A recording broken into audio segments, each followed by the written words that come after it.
Muy buenos días, bienvenidos. Bienvenidos sean todos a este espacio matutino Su Mundo, el programa que cada día en la mañana pues le trae las informaciones más actualizadas y con los invitados de primer nivel. Hoy es martes 5 de agosto y vamos a tener un contenido muy balanceado en el día de hoy con nuestros compañeros José Tomás Paulino, Roberto Monclús. Nadie lo sabe, pero aquí dentro le dicen el afrancesado. Buenos días, compañeros. Tenemos una agenda. Buenos días, José Tomás. Buenos días, Monclús. Hola, ¿cómo estás? El afrancesado tiene una historia muy larga. Eso viene desde la universidad. Ah, Sí. muy bien. Sí, porque él era un joven que desde muy temprano aprendió la pronunciación correcta, la pronunciación fluida, buena entonación, buen uso de la voz. No tuvo que ir a la Escuela Nacional de Locución para lograr eso, entonces le llamábamos el afrancesado. Además que siempre habló bonito. No. Eso era como uno envidioso, ¿verdad? Sí. Miren, señores, como diría el comunicador que revolucionó la comunicación radial todas las mañanas por muchos años, por décadas, don Alvarito Albelo. ¿Qué decía? Y amanecemos hoy con un temblor de tierra en la zona este del país. Estamos tratando de hacer contacto con Osiris de León para que nos dé los detalles de profundidad y si fue en terreno rocoso o en suelo arcilloso. Comenzamos bien, este martes pinta bien. Mira, es una ¿Tú lo sentiste, José Tomás? Sí, fue muy fuerte. Fue por poco tiempo, pero esos segundos parecieron eternos. Sí, de verdad que sí. Yo lo sentí así y hay mucha gente que ya lo está escribiendo en sus redes sociales y dice, señores, fueron segundos, pero si fueron segundos parecieron meses. Porque de verdad que se sintió bastante fuerte. Por eso es que Einstein tiene razón, el tiempo es relativo. Lo que a ti parece corto un momento, lo mismo en otro momento a otra gente es larguísimo y viceversa. Claro, es que todo depende de lo que te pase. Exacto. Si es un acontecimiento sobrecogedor que te da miedo, que te da pánico, esos segundos parecen años. Pero si es una situación hermosa, como por ejemplo una jornada de amor, una declaración de amor, de una distinguida dama que hace mucho tiempo que tú estás cortejando, ese tiempo parece, por más largo que sea, parece corto. Precisamente eso dice Osiris de León en su reporte, dice que la magnitud del sismo ocurrido en la mañana de hoy al sur de Punta Cana, al sureste de al sureste de Boca de Yuma y al este de la isla Saona ha sido corregida a 5 grados, luego de completarse los registros de datos nacionales. El sismo fue de corta duración, pero se sintió fuerte en todo el este de la República Dominicana, todo Santo Domingo, todo el Cibao y todo Puerto Rico. Está la imagen, está la gráfica ahí que indica el punto específico. Vamos a ver si el equipo de producción nos ayuda con esa imagen sobre el temblor de tierra en el día de hoy y en lo que va de mañana. Yo le dije a Osiris de León que él es el facultativo nuestro de cabecera y que obviamente lo estaremos llamando. Yo no sé si a ustedes les pasó, yo estaba en la mesa organizándome mentalmente para esta jornada laboral, intelectual que desarrollamos y creativa cada día aquí en Su Mundo y nuestras respectivas jornadas extracurriculares. Pero el referente es el 2010. ¿Por qué yo digo que el referente cada vez que hay un temblor de tierra o una alerta de tsunami es el 2010? Porque fue el mayor en la isla de Hispaniola que se ha registrado en los últimos, vamos a decir, 15 años, ¿verdad, José? 7.8. 7.8. Y entonces cada vez que hay estamos mirando el gráfico, ocurre un temblor que uno piensa que es mayor que el ocurrido en Haití. Ahí vemos la gráfica que hacía referencia nuestro compañero Graimer Méndez, pero al especialista. Aquí está Osiris de León en línea. Ahí está Osiris. Ese no falla. Desde que escucha que lo están localizando, él trata de estar disponible. Eso hay que reconocérselo a Osiris. Es un gran informador y qué bien Osiris, que así lo haga. Nuestro informador de asuntos telúricos para nuestro país y otras áreas y temas de medio ambiente. Buenos días, Osiris. Buenos días, Graimer. Buenos días a todo ese tremendo equipo. Buenos días a todo el pueblo dominicano. Contento de estar en comunicación con ustedes. Como siempre, Osiris, tú sabes que nosotros desde que pasan estos acontecimientos vamos detrás del facultativo del área y tú eres que nos asiste con esto. Danos los detalles hasta ahora que tienes sobre este temblor de tierra en la categoría y la expansión y la profundidad. Mira, estamos hablando de un temblor de tierra de magnitud 5.7 con epicentro en la zona del Mar Caribe, al este de la isla Saona, al sureste de Boca de Yuma, al sur de Punta Cana, pero que por ser de poca profundidad se sintió en toda la región. Estamos hablando de que todo el este sintió el temblor, mucha gente despertó, porque era apenas las 5:30 de la mañana, todo Puerto Rico lo sintió, incluyendo San Juan de Puerto Rico, que está hacia el extremo oriental de la isla de Puerto Rico. Se sintió en el Gran Santo Domingo, porque yo particularmente lo sentí, estaba despierto en ese momento y lo sentí.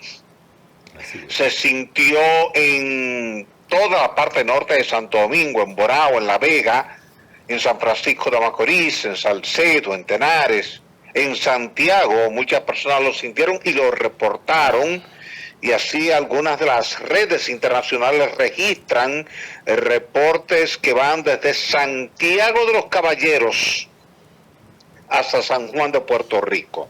Estamos hablando de una sacudida importante, aunque fue breve, fue de corta duración, fue una sacudida de pico, esas sacudidas que vienen y se van casi instantáneamente, pero que al ciudadano le queda claro que ese movimiento fue sísmico y no fue un movimiento de otro tipo, por la verticalidad inicial y la horizontalidad posterior. Explica eso. Lo cual no se asocia con temblores. Muchas veces la gente siente un camión muy pesado que pasa frente a su casa, o algo vibró fuerte en su casa y puede sentir un temblor. En este caso, estos temblores pico no son iguales, porque la frecuencia de oscilación es diferente. Yo que estaba despierto en ese momento, pues me di cuenta instantáneamente de que, aunque había sido muy breve, ese empuje que había recibido el edificio respondía a un temblor de tierra.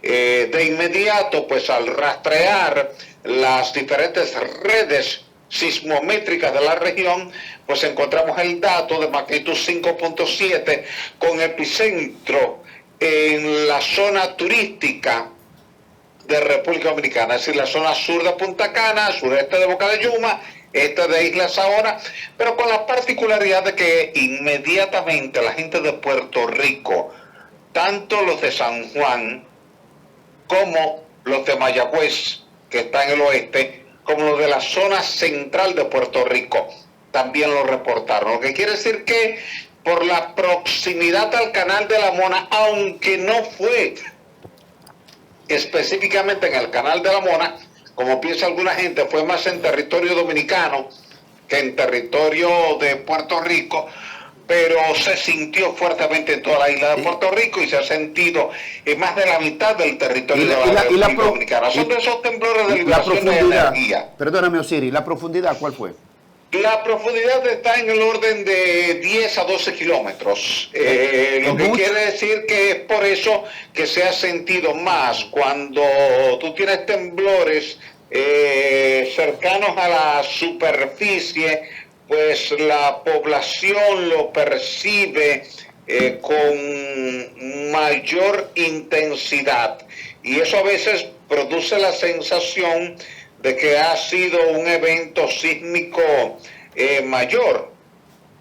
Don Osiris, usted dijo que inicialmente hablaban de 5.7 y que después fue corregido a 5.0. ¿Cuál es la realidad? Sí, después fue corregido a 5.0 por datos de otras redes regionales. Sin embargo, finalmente se decidió darle más crédito a la red del Instituto Sismológico de Mayagüez, que es la más próxima a la zona epicentral, y con el cálculo que se había hecho en el Instituto Sismológico de Mayagüez, que es 5.7, pues entonces las otras redes decidieron acogerse a ese dato, y el dato final que se está adoptando es 5.7.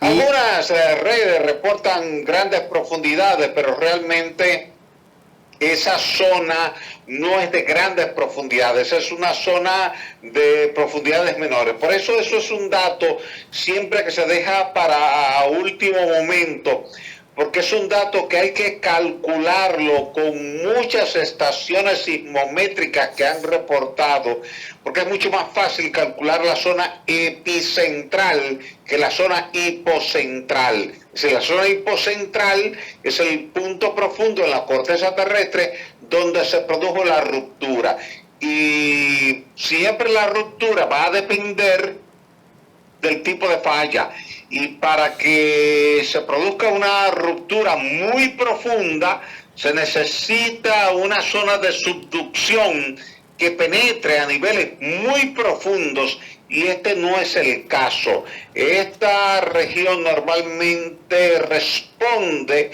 a fallas de tensión que hay en la región, y esas fallas de tensión normalmente son de poca profundidad, aunque a veces algunas redes, por cálculos erróneos en la velocidad con que llegó la vibración a alguna estación, por ejemplo, puede llegarte a la estación de Alaska, a la de California, puede llegarte a las de Europa, porque una vibración de este tipo se registra prácticamente a nivel mundial, pero se le va dando prioridad a las estaciones que están más cercanas, Casi, sobre todo en función del equipamiento que se pueda tener casi ahí. 6 grados es considerable, Osiris. ¿A qué falla corresponde esto? O sea, ¿cómo se llama la falla donde se generó este sismo?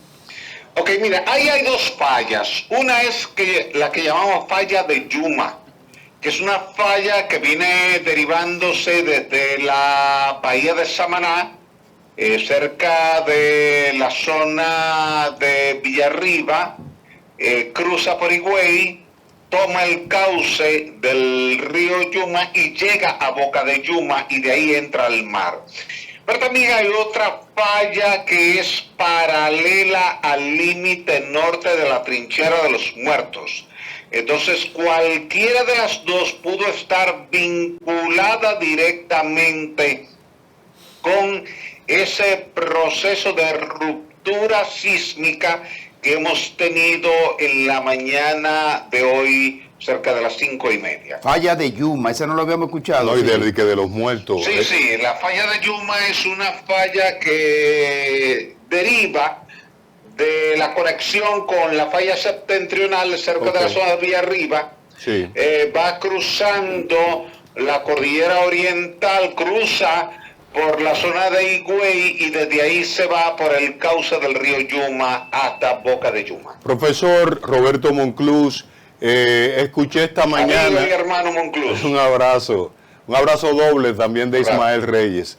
Escuché Gracias, esta mañana... abrazo para mi hermano Ismael. Sí, escuché esta mañana que usted sabe que agosto siempre se registran altas temperaturas y que tiene que ver con el calor y entrando en el mes más caluroso de este verano caribeño. ¿Tiene eso alguna lógica?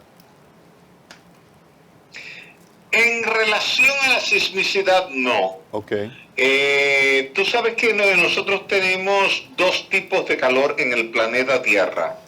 Un calor externo, que es el que tiene que ver con la cantidad de vapor de agua que se libera de la superficie del mar, genera los campos nubosos, puede derivar en centros de baja presión, y si evolucionan puede llegar a tormentas y a huracanes.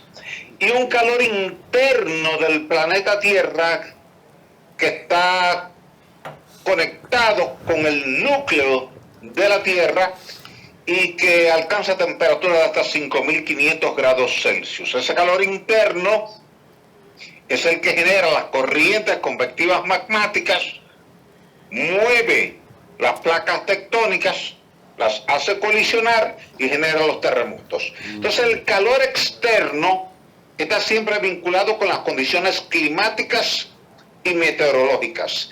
Y el calor interno de la Tierra es el que está vinculado con los terremotos. En tal virtud, el calor externo del planeta Tierra es muy pequeño para activar las placas tectónicas. Okay. Por eso, desde el punto de vista de la sismicidad, se descarta que la temperatura en la superficie de la Tierra sea por mucho calor en un desierto como el desierto de Arizona o el desierto de Atacama o el desierto de Gobi, tenga que ver con la sismicidad, como el frío de Alaska tampoco tiene nada que ver con la sismicidad, porque uno de los 3 más grandes terremotos que ha registrado el planeta Tierra se ha producido en Alaska, en una zona de frío, y en zonas como el desierto del Sahara, pocas veces tiembla la Tierra. Quiere decir que no hay vínculos entre el calor interno de la Tierra y el calor externo. Muchas gracias, El interno genera terremotos, gracias. Y el externo tormentas y huracanes. Muchas gracias, Osiris. ¿Alguna sugerencia, recomendación final para la audiencia ante este evento de hoy? No asustarse con las réplicas que se van a producir durante el día de hoy, porque un temblor de esa magnitud 5.7 siempre va a generar algunas réplicas. Quiere decir que la gente de Boca de Yuma, San Rafael del Yuma, Punta Cana, Bávaro, Miches y Silbón van a estar recibiendo hoy algunas réplicas, pero no hay que asustarse porque no es una zona de alto peligro. Muchas gracias, Osiris, gracias a la amabilidad, la gentileza de todos. Gracias, Graimer, gracias a todos ustedes conexión. Y gracias a Monclús y a José Ismael Tomás Reyes. José Tomás Adiós. Reyes. Oye, que José José Tomás Reyes. Tomás José Tomás Paulino, don Osiris. Muchos años conociéndolo y tratándolo. Un abrazo. Bueno, señores, ahí está el decano informativo, sí, ¿verdad? sí. En estos temas. La Gracias, fuente Osiris. por excelencia. Claro, la fuente segura para Ujú. estos temas. Gracias por actualizarnos. Ya tiene la. En lo que el información. Instituto Sismológico del Agua viene a reaccionar, se lo desayunaron. Mire, señor, hoy tenemos un invitado. Caray, tenemos un invitado con el que vamos a hablar hoy de corrupción y del nuevo Código Penal. Pero antes de eso, quiero, por supuesto, compañeros, ustedes, tanto como yo, lo conocieron, como es el profesor José Rafael Lantigua, escritor, intelectual, exministro, exministro de Cultura, un hombre realmente que hizo grandes aportes, pues lamentablemente ha fallecido producto de una situación de salud que venía padeciendo y nos sorprende su muerte en el día de hoy, incluso todo el que está en estas lides, pues con él trabajé una temporada, trabajé en el sentido de que nosotros estábamos en el tema de comunicación, junto con Onofre Roja en el tema del proceso de cooperación europea, y en su momento él era el ministro de Cultura y llevamos a cabo lo que fue el primer encuentro ACP, África, Caribe y Pacífico, un encuentro cultural impresionante de varios días, donde trajimos todos los países que forman parte de los ACP, que es África, Caribe y Pacífico, y se montó ahí en la Tarazana, el principal centro de los principales eventos, pero fue todo un recorrido, un itinerante realmente, y José Rafael Lantigua pues realmente fue un gran impulsor de esto. En esos tiempos entonces nos tocó trabajar muy de cerca, despachar muy de cerca con él y con su equipo, realmente un gran un gran trabajador de la cultura dominicana. Bueno, así es. Reconocemos en él una persona de grandes aportes a las letras, a la literatura dominicana. Fue un gran escritor, un gran ensayista. Llegó a ser inclusive miembro de la Academia de Lenguas de la República Dominicana. Ocupaba el asiento A, el asiento que había estado reservado para el fundador de la Academia de Lenguas, en reconocimiento a sus grandes aportes, porque fue un cultor del buen lenguaje, del buen decir, del buen escribir. Además de su extraordinaria labor como escritor, sus grandes aportes a la literatura, exministro de Cultura, hay que reconocer en José Rafael la Antigua un ser humano de trato exquisito, de finos modales. Era un hombre de muy buena conversación, de una conversación interesante. Dominaba tantos temas a la perfección, su capacidad de conocimiento era tal, sobre todo en el mundo de la cultura, del arte y de la historia de la humanidad, que cualquier encuentro con él se convertía en una cátedra, en una masterclass. Así es que desde aquí, en nombre de todo este equipo, vamos a presentar nuestras condolencias a todos sus parientes y amigos y a desearle que el Dios Todopoderoso, el Dios de la misericordia, acoja su alma en el mejor de los lugares. Yo tengo buenos recuerdos de él, sin ser cercano ni colaborador ni amigo suyo. Él es mocano, ya lo dijeron acá, es un orgullo de las letras de la República Dominicana. Él ocupa, oigan, nada más y nada menos que el asiento A permanente en la Academia de las Letras de la República Dominicana, de un intelectual de la categoría del señor Noel, para que tengan una idea. O sea, por sus aportes, tenía una manera, una narrativa bien florida, como dice José, en las antologías sobre poesía, pues él ocupa un lugar importante conjuntamente con don Pedro Mir, con Manuel del Cabral y otros, Salomé Ureña, el mismo José Mármol. O sea, no quiero yo presumir acá, pero la historia de José está ahí. Se ganó en el año 1989 un premio, el Premio de la Prensa Internacional o Extranjera, que era un círculo de intelectuales de República Dominicana que reconocía la labor pues periodística o ensayística o literaria de personalidades de las letras de la República Dominicana. Como hemos dicho acá y todo el mundo sabe, pero es importante recordar, él fue el ministro de Cultura desde el 2004 en retorno del Partido de la Liberación Dominicana con la figura de Leonel Fernández hasta el 2002 y desarrolló una labor con José Rafael La Antigua, pues la Feria del Libro asumió verdaderamente el concepto de ser una feria internacional y a partir de ese momento pues esta feria de la República Dominicana entró en el circuito de ferias internacionales porque se le aplicó un buen criterio. De él recuerdo que fue director en sus inicios de prensa de radiocadena comercial cuando aquella eclosión o explosión social revuelta la tipificó o poblada Juan Bosch del año 1984. Él era pues el director de prensa. Ejercicio tuvo y desarrolló una gran labor. Así que, en nombre de este equipo, de este multimedio, paz al alma de José Rafael La Antigua. Así es. El Instituto de Formación Global, Democracia y Desarrollo, FUNGLODE, pues está emitiendo una comunicación en la que da las informaciones, porque él era el director de la revista Global y también de todo lo que tiene que ver con el Centro de Estudio de Cultura de FUNGLODE. Además, un gran amigo y colaborador del presidente Leonel Fernández. Obviamente ya estaremos dando las informaciones de cuáles serán el proceder de las honras fúnebres. Será llevado muy seguramente al local de la Fuerza del Pueblo, muy seguramente se rendirán honras fúnebres. Y no sé cómo se estaría coordinando, si podría pasar por el Ministerio de Cultura, no sabemos, pero sería lo adecuado.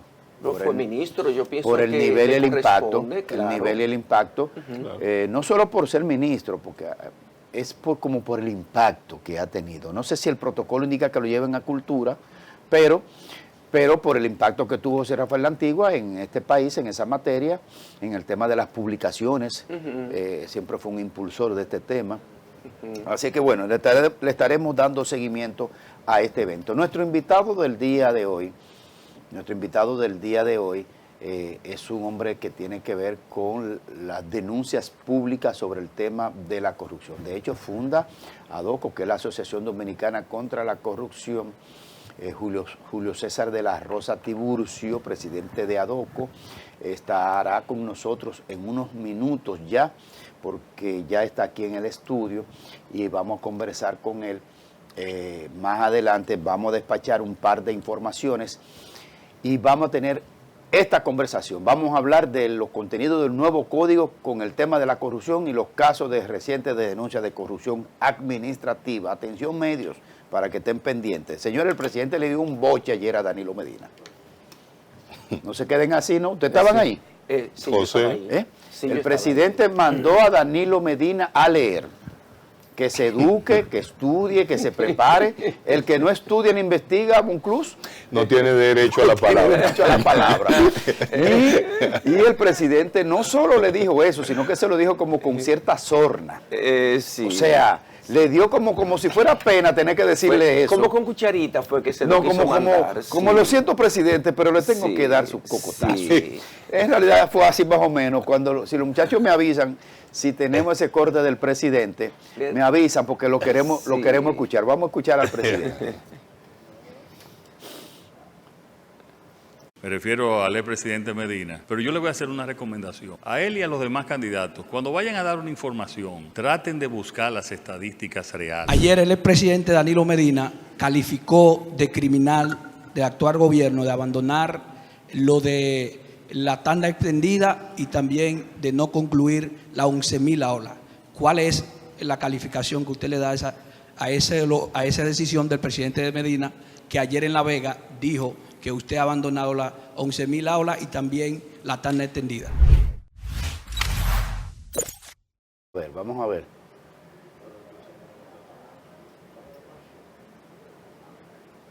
Ahí está.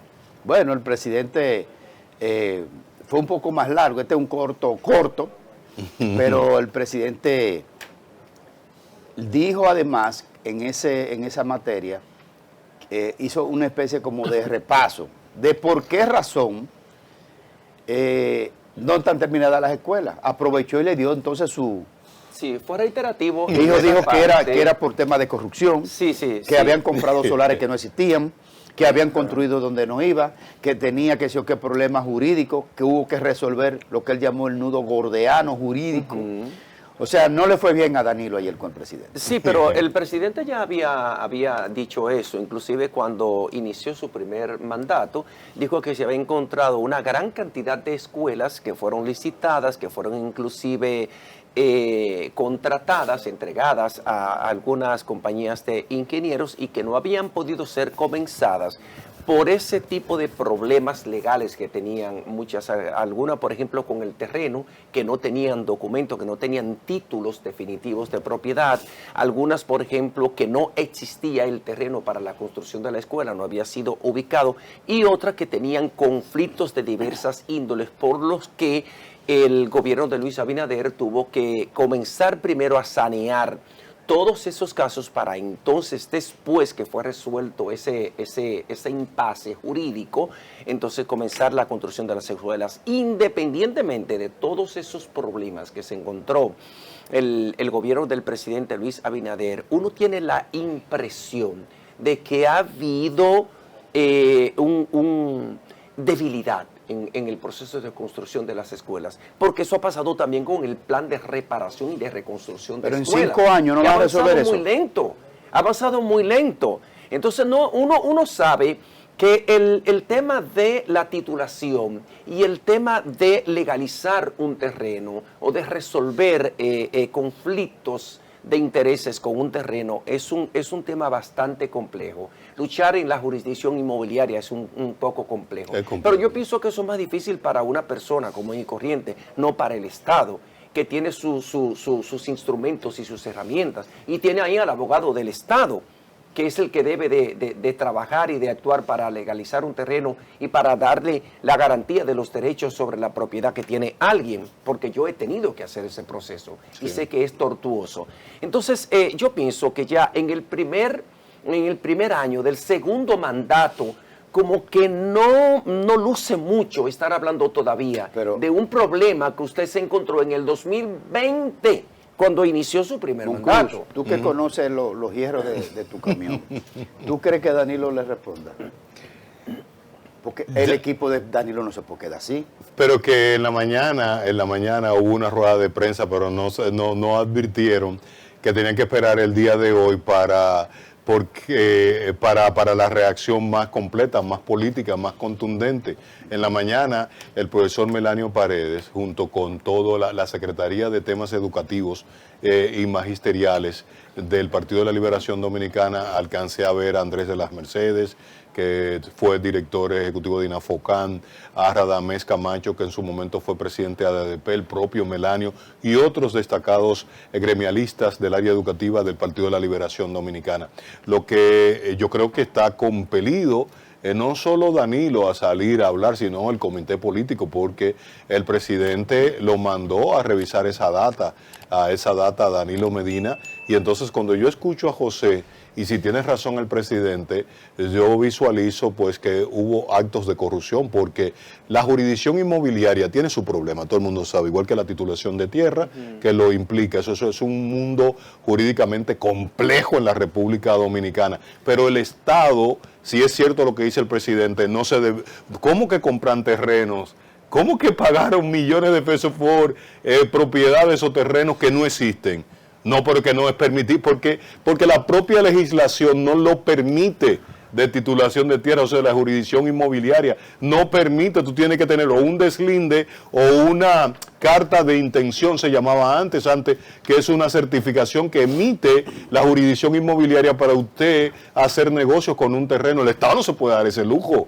Aunque fuera para la construcción de esa cantidad o el programa de tanda extendida. O sea, Danilo debe hablar, pero hoy, no esperar mañana o la próxima reunión del comité político. No. Debe hacerlo en la víspera, o sea, en las próximas 24 horas, responderle, porque es el 20 de este mes que el gobierno le ha puesto fecha para el inicio del año escolar. Y se está hablando, y ese es el temor que tiene la comunidad educativa desde la oposición, que la tanda extendida se van a eliminar, y eso era una conquista del sistema educativo. Que le faltó insumo, claro, pero apenas es un proyecto de 8 años. O sea, para usted cambiar la currícula educativa, eso es un proceso larguísimo. Entonces, obviamente que el presidente Danilo Medina debe expresarse, porque fue pues un golpe directo el que le ha dado el presidente y lo ha descalificado. Y más cuando se tiene, finalmente, chicos,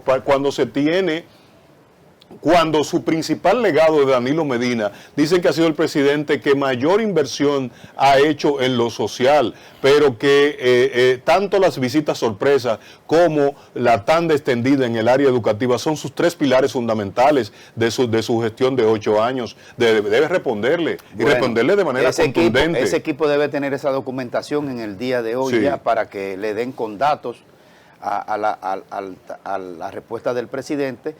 Porque yo mismo he estado preocupado, muy preocupado, porque definitivamente no se va a cumplir con la inscripción. Y yo no sé por qué el gobierno sigue diciendo que el año pasado no se quedó ningún muchacho fuera de la escuela, por falta de cupo.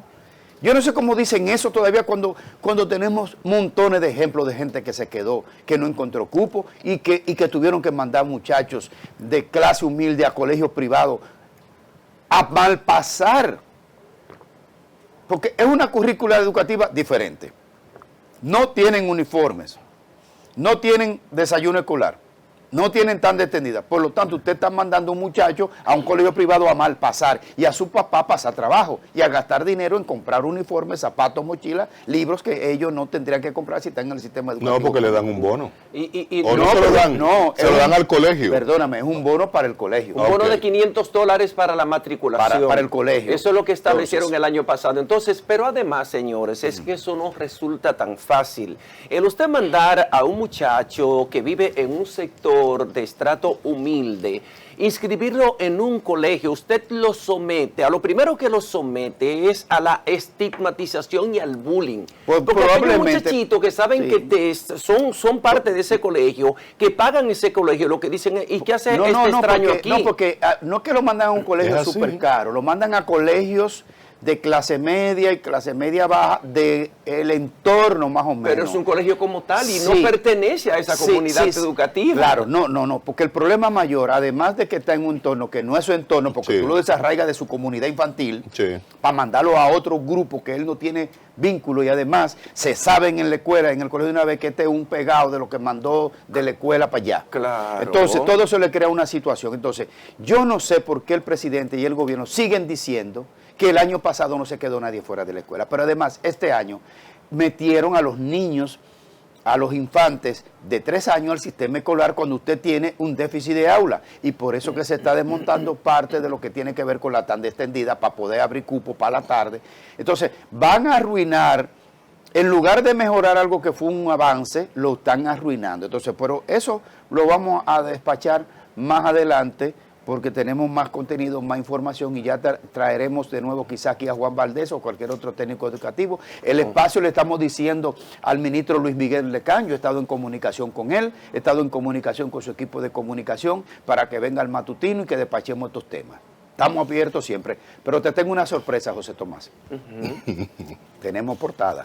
Sí, habemos portada, porque usted solamente tiene que cliquear www.sumundodigital.com. Ese es el diario digital de Multimedios Su Mundo, una portada hermosísima, muy colorida, muy bonita. Aquí la tenemos en la pantalla de su televisión y en las globales nos trae Estados Unidos cierra su embajada en Haití tras intensos tiroteos. Eso ocurrió ayer. Y eso lo dijo aquí Héctor Guzmán en el MATU. Milagros Ortiz está accionando ante denuncia de corrupción en ley de residuos sólidos. Otras informaciones en la portada de Multimedios Su Mundo. Abinader defiende nuevo Código Penal y admite que no es perfecto, pero representa un avance. Y en deportes tenemos que el INEFI lleva golf, boliche y ajedrez a escuelas públicas por primera vez. Luis Abinader asegura acceso total a la educación en el año escolar pasado. En Su Mundo con el Pueblo, en 2028 la fuerza del pueblo será gobierno y recuperaremos lo que se ha perdido. Eso lo dijo Javier Pérez. En salud, subsidio por lactancia beneficia a 60,000 madres según la CISALRIL. Luis Abinader asegura acceso total a la educación en el año escolar pasado. Bueno, ahí está así el la portadón de hoy con mucho contenido, mucha información, el medio más actualizado y tenemos obviamente que con este portadón que vimos hoy, hacer una pausa. Vamos a hacer una pausa porque ya está aquí con nosotros el invitado del día de hoy, Julio César de la Rosa Tiburcio, presidente de ADOCO. Atención, medios. Vamos a la pausa.